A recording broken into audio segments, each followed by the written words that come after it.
Hello and welcome back to another episode of Watching Washington. Today is Friday, April 17th. I'm Julia Moran. Let's take a look at the top stories this week. The U.S. military is increasing its deployment in the Middle East and enforcing a blockade near Iran. According to CNN, the U.S. military said it blocked 6 merchant ships to the Strait of Hormuz.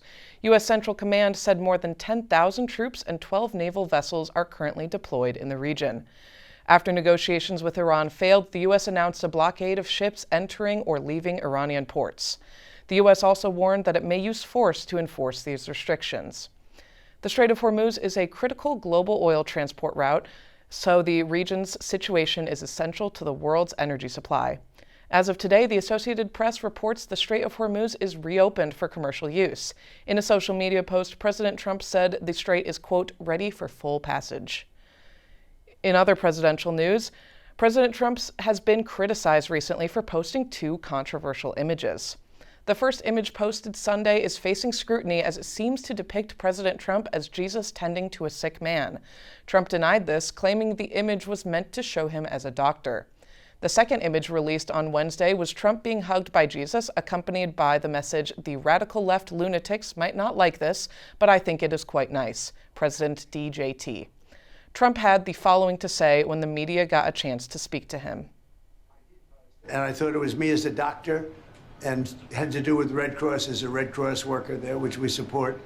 And only the fake news could come up with that one. So I just heard about it. And I said, how did they come up with that? It's supposed to be me as a doctor making people better. And I do make people better. I make people a lot better. In other White House news, a feud broke out between President Donald Trump, Vice President J.D. Vance, and Pope Leo XIV. The feud has covered politics, religion, and war. This conflict is based on the Pope's criticism of the U.S.-Israeli war in Iran and his broader warning that religious language is being used to justify violence. In a recent interview, Trump was asked if he apologized about anything said from his side. Will you apologize? No, I don't, because Pope Leo said things that are wrong. He was very much against what I'm doing with regard to Iran, and you cannot have a nuclear Iran. Pope Leo would not be happy with the end result. You have hundreds of millions of people dead, and it's not going to happen. So I can't. I think he's very weak on crime and other things. So I'm not. I mean, he went public. I'm just responding to Pope Leo. And you know, his brother is a big MAGA person, and he's a great guy, Louis. And I said I like Louis better than I like the Pope. We believe strongly in law and order, and he seemed to have a problem with that, so there's nothing to apologize for. He's wrong. While boarding a plane for a trip to Africa, Pope Leo responded to President Trump's criticisms, saying this. Things that I say are certainly not meant as attacks on anyone. And the message of the gospel is very clear. Blessed are the peacemakers. I will not shy away from announcing the message of the gospel. I'm inviting all people to look for ways of building bridges for peace and reconciliation, of looking for ways to avoid war anytime that's possible, to put my message on the same plane as what the president has attempted to do here, I think is not understanding what the message of the gospel is. And I'm sorry to hear that, but I will continue on with what I believe is the mission of the church. We will keep you updated with the ins and outs of this ongoing feud. As spring kicks into full swing, severe weather is causing damage across parts of the Midwest, including a tornado reported in Iowa. Severe storms hit parts of Iowa and the Midwest Tuesday night, with a tornado reported near the city of Wyoming in Iowa. The storms brought strong winds and large hail, some as big as baseballs. Several homes were damaged, power lines were knocked down, and some roads were blocked. Officials say there were no reported injuries or deaths. This is part of a multi-day storm system moving across the central U.S., with more severe weather expected through the week. Officials continue to assess the damage as more storms are expected in the coming days. In congressional news, 2 House members leave their positions following sexual assault allegations. According to The Hill, Democratic California Representative Eric Swalwell announced his resignation from Congress Tuesday. several women continue coming forward with allegations against Swalwell. One accuser, Lana Drews, is filing a police report in Beverly Hills. A representative from the prosecuting firm had this to say about the upcoming report. This is not about Democrat versus Republican. This is about accountability versus silence. This is not about the pursuit of governor. This is about the pursuit of justice. This is not about whether you're on the right side or the left side of the aisle. This is about whether you're on the right side or the left side of justice, truth, and accountability. This is not about the end of a campaign or congressional service. This is about the end of exploitation and the abuse of power, political or otherwise. After Swalwell announced his resignation, Representative Tony Gonzalez of Texas announced his. In a social media post Monday, he said, quote, "There's a season for everything and God has a plan for us all." After months of controversy surrounding his extramarital affairs, Gonzalez resigned under threats of expulsion. After admitting to an affair with a staff member, Gonzalez faced bipartisan pressure to resign. Both lawmakers officially resigned Tuesday night. In other presidential news, President Trump is threatening to fire Federal Reserve Chair Jerome Powell. Here's what we know so far. According to Reuters, President Trump is heightening his standoff with Federal Reserve Chair Jerome Powell.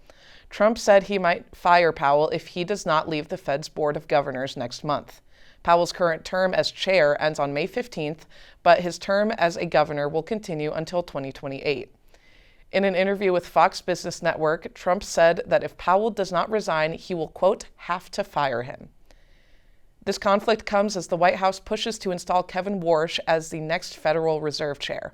However, according to Reuters, a Justice Department investigation into Powell is complicating Warsh's confirmation in the Senate. White House officials say they believe Warsh will still be confirmed. Look, I am confident that the process that we have laid out in terms of Kevin Warsh becoming the next Fed chair, he's going to have the hearing on the 21st of this month. He's a great candidate. We know that the Republicans on the Senate Finance or Senate Banking Committee are aligned in that, and I am very optimistic that Kevin Warsh will be the chair of the Fed on time. Up next, Artemis II returns home, plus a deadly school shooting in Turkey. Stay with us. More Watching Washington next. Paralympics are unified as one, and where all athletes at all levels have equal opportunities to play and perform at their full potential. Athletics has been such an influential and transformative aspect of my life. So to me, RISE is about ensuring that every person that has the desire to participate in sport has the opportunity to do so. This organization is about recognition. We believe in recognizing excellence where it is found, especially in Paralympic sports. RISE is about driving change in our community and beyond. We hope that through our events and initiatives, we can galvanize people for our cause and inspire them to create an ever-growing network to help achieve our mission. It's about connecting people of various backgrounds and who truly care about creating meaningful change together. We develop projects and hold events to bring people together at the interface of inclusivity, sports, and engineering. Our goal is to promote the equality of all sports and to improve sports performance and accessibility. Join us so that you can have a major contribution in creating meaningful change.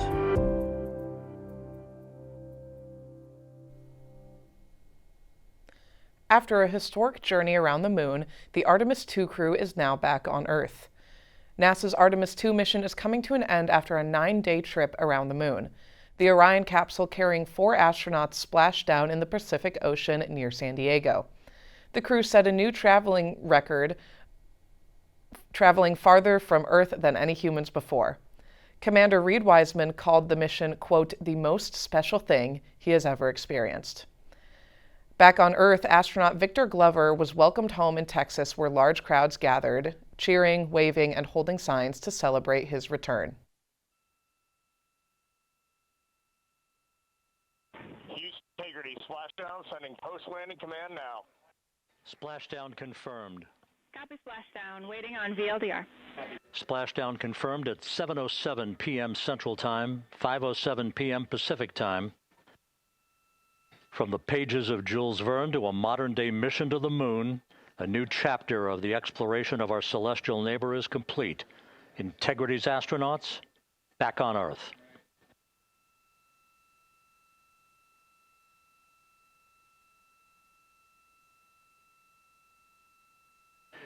And the landing and support officer reports the vehicle is stable 1.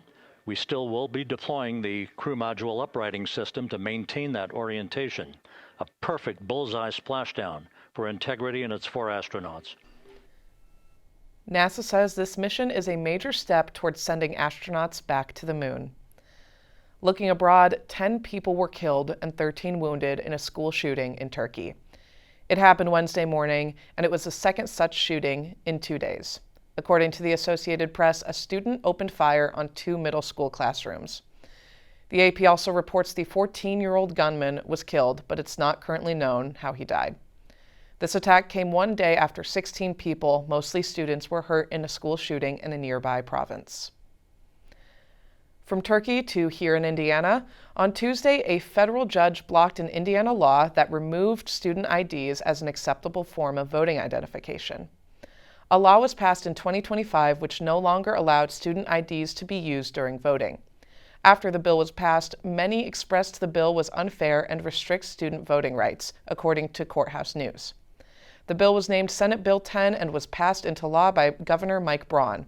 U.S. District Judge Richard Young blocked the law on Tuesday this week. He wrote that, quote, "On this record, SB 10 looks more like a solution in search of a problem." Student IDs have been used to vote at polling locations for almost 20 years. The blockage of the bill allows more college students to vote at polling locations. In other Indiana news, on Wednesday, Governor Mike Braun suspended the Indiana gas sales tax for 30 days after the spike in prices due to the Iran war. Indiana drivers are among the most taxed drivers in the country, according to USA Today. As of April 8th, unleaded gas prices in Indiana are at an average of $4 per gallon. After the closure of the Strait of Hormuz and the Iran war, gas prices are expected to rise for months, according to U.S. Energy Information officials. Governor Braun said the 30-day suspension of Indiana's 7% tax will save Hoosiers up to $50 million. From the Midwest to the West Coast, the Coachella Valley Music and Arts Festival kicked off last Friday in California. The annual outdoor event lasts 2 weekends, so weekend 2 kicks off today. It's the 25th anniversary of one of the most famous music festivals in the world. According to the LA Times, Sabrina Carpenter, Justin Bieber, and Karol G topped this year's billing. The festival not only highlights big names, but emerging artists as well. I just love the atmosphere, the vibes. Everything is so calm and chill. Everyone just wants to have a good time. Sabrina Carpenter, I love her music. She's blown off. I remember I saw her before when she wasn't a headliner, so I'm really excited to see her. I'm excited because there's a lot of artists that I really want to see, like Catsign, Somber, and Leve. I'm really excited for Leve especially. According to the festival's website, tickets started at $550 and went as high as more than $4,000. Coachella will close on Sunday. From music to sports, this year's WNBA draft made history. The league celebrates its 30th season this year. With new team expansion and higher base salaries, this year's draft drew more attention than ever. NBC Sports reported number 1 pick Azzi Fudd earns a rookie salary of $500,000. The Portland Fire and Toronto Tempo experienced their first draft as the 2 newest teams in the league. UCLA had a record 6 players drafted, the most from one school ever drafted. The draft also peaked at 1.79 million viewers, making it the second most watched WNBA draft behind Caitlin Clark's in 2024. Our in-studio guest this week is a Purdue student from Venezuela. Hear her perspective on the conflict leading to President Nicolas Maduro's upcoming trial. The full interview just ahead on Watching Washington.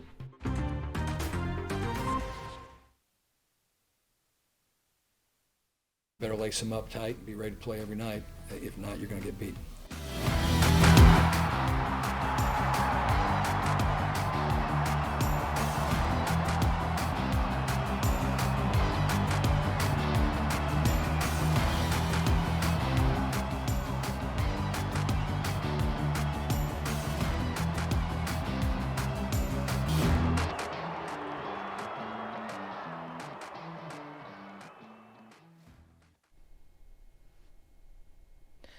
We have a special guest with us in the studio this week. Daniela Graterol is a current student from Venezuela. Let's go now to Watching Washington's Natalia Restrepo, who is standing by with this week's interview. Thank you, that's right. I've got Daniela Graterol with me today to discuss the topic of life in Venezuela following the U.S. arrest of the former president Nicolás Maduro. Thanks for being here. So I just want to discuss a little bit about Venezuela, and I have some questions for you. So we're going to start off with, what was Venezuela like under President Maduro? Well, thank you, Natalia, for having me here today. It's a pleasure to be here, and I think it's very important to discuss Venezuela as a whole, because I think there's a lot of misinformation going around, and when you hear it from someone that's actually like living it in their own lives, I just know it just clears the air with a lot of things, and I've done it in the past a lot with classmates or my roommates, my friends. People have a lot of questions, and I'm glad like we have this space to answer them. So the country under President Maduro was terrible. It was a dictatorship that lasted over 20 years. Of course, it was not him itself for 20 years. It started around 1999, which we were not alive back then. Yeah. But I've heard the story through my parents, through my grandparents, and through my family as a whole, which is who they're all over the world right now, because the situation in Venezuela is not one to live in. And it started as a dictatorship with Hugo Chavez back in 1999, as I mentioned before, and it expanded through many years.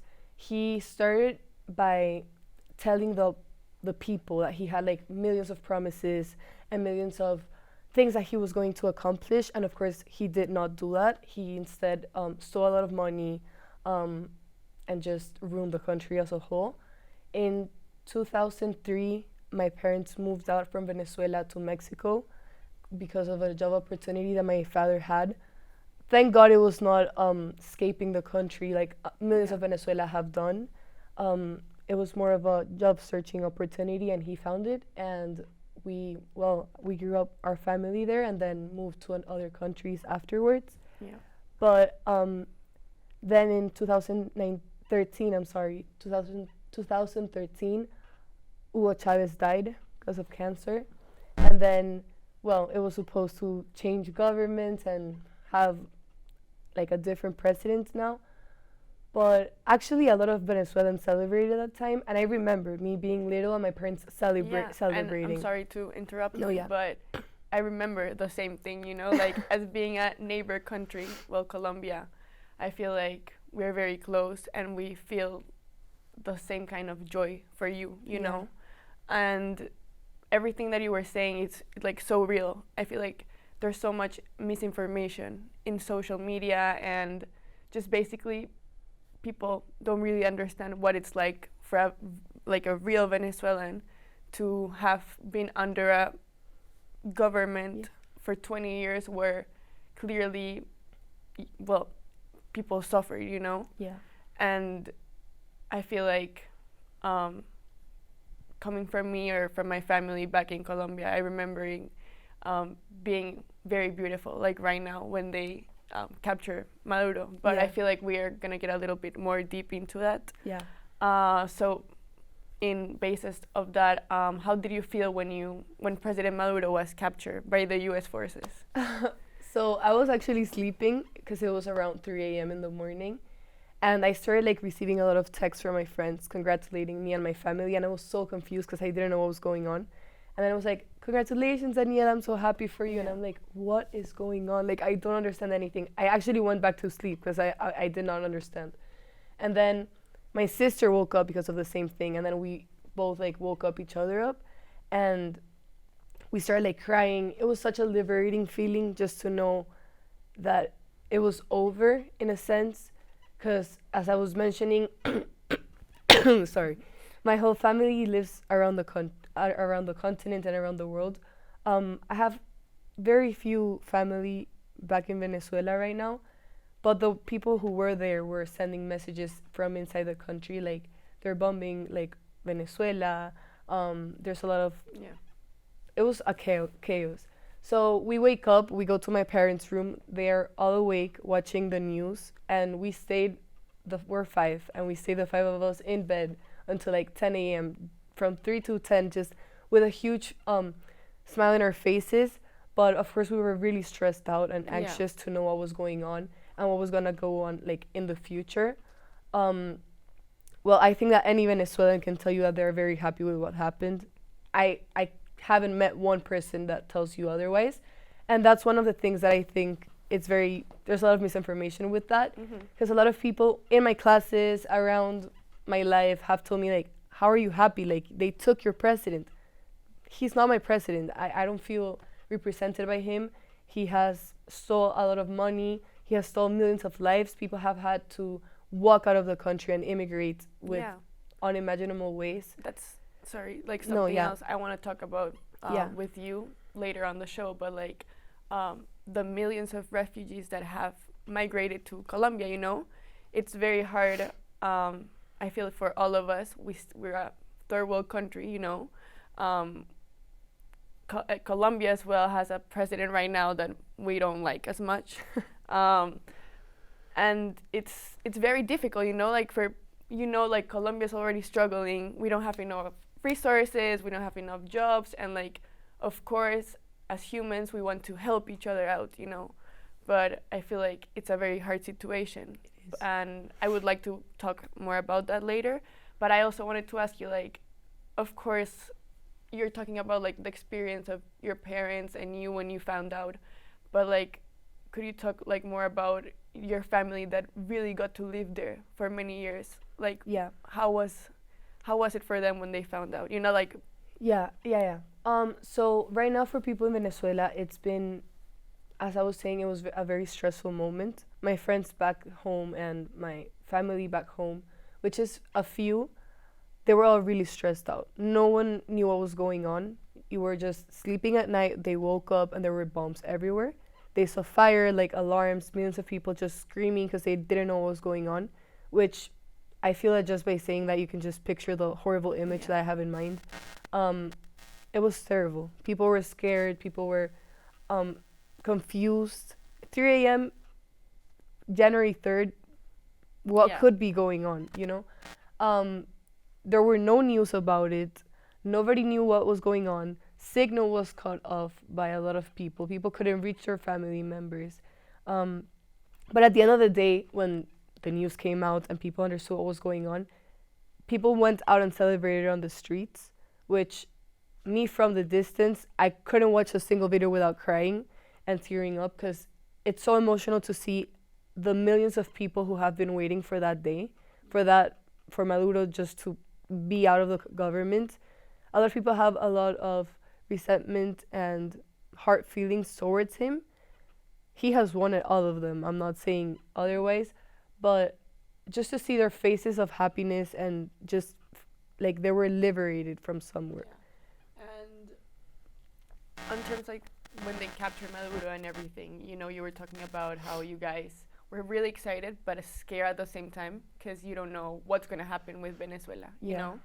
So, like, in base of that, what do you think the new government will look like? Like, do you think it will improve the lives of Venezuelans? Well, at the beginning, it was really complicated because a lot of people, well, the government was silencing the people. They would stop people at the streets and check their phones. And if they had something against the government, they would either take them to jail, ask them to delete it, but with very violent ways. I don't have like accurate information because it's like stories that I've heard from my family and my friends. But they would kill people. They would send them to torture centers and political prisoners. There were millions of them. So there's a center where it's a torture center, and there's millions of political prisoners there, and they would torture them. They would do unhuman things to them. They would spend days without eating. Just by speaking up, they were taking out the right to speak up.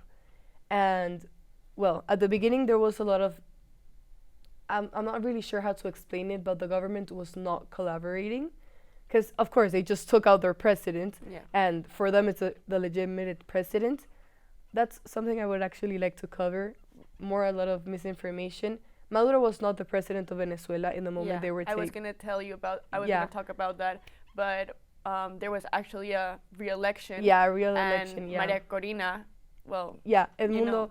So basically, what happened was in July 28th of 2024, there was a re-election, and basically, the government, with Maduro in the government, they did everything they had in power just to not let Maria Corina run for president. Yeah. So she's very smart. She knows how they work. She has been working. Amazing woman. Yeah.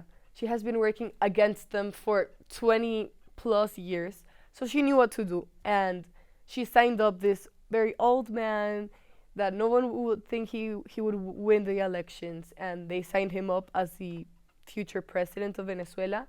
And when he signed up to run, then she started telling everyone that she was actually with him. Everyone across the world, across the country, voted for him. He won the elections. Yeah. And when he was supposed to get the president badge, that was January 10th of 2025, Maduro did not recognize the elections. They said Maduro had won again, and he had been re-elected for president, which was not true.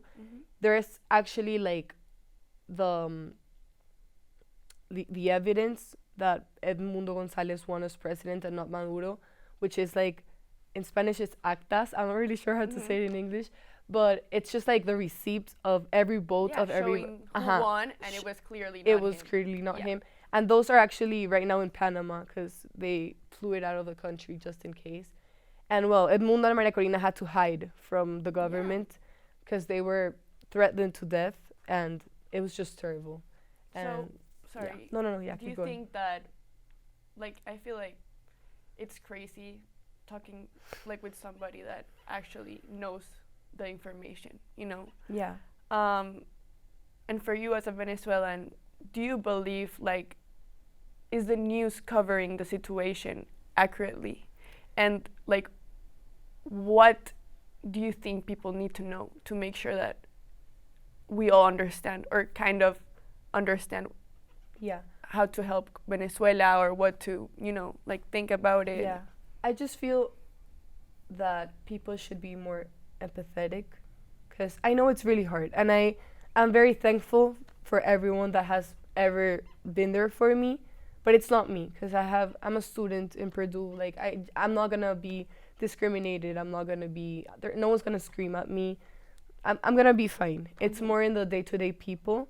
I feel that, well, I know it's really, really hard to go out in the streets and see people from other countries just rotting there in the street and being homeless and hungry, asking for money, asking for food, asking for a lot of things. But that is a real situation, and I'm 100% sure I can guarantee that they don't want to be there. There's no other option. They're looking for how to save their lives and how to save their family lives. People walk out of Venezuela. They walk Colombia, then go to Central America, then Mexico, walking kilometers for days and days and days with no water, no food, just to escape the political situation in Venezuela.